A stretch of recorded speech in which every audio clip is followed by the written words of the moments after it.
ఇవాళ మీ అందరికి హరిశ్చంద్ర ఘాట్ గురించి ఒక చిన్న కథ చెప్తాను. ఇక్కడ 3 రకాల క్రిమేషన్స్ జరుగుతాయి, అంత్యక్రియలు. మొదటి రకం, మీరు చాలా డబ్బున్న వాళ్ళు అవుతే చావులో కూడా సింహాసనంపై చితి వెలుగుతుంది, నేతితో దీపంలాగా. రెండో రకం, నీకు సరిపడ డబ్బుంటే మర్యాదలకి ఏమాత్రం లోటు లేకుండా ఒక క్యూ లైన్ సిస్టమ్ లో పద్ధతి ప్రకారం చితి వెలుగుతుంది.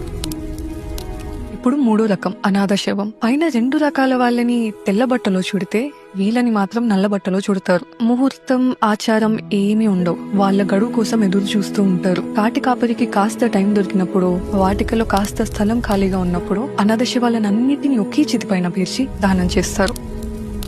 ఇదంతా ఇప్పుడు ఎందుకు చెప్తున్నాను అంటే, money is important even during death. I never want you guys to listen if somebody says otherwise. డబ్బు బ్రతకడానికే కాదు, చావడానికి కూడా అవసరం. ఆటగద జననాలు, ఆటగద మరణాలు, మధ్యలో ప్రణయాలు, ఆట నీకు.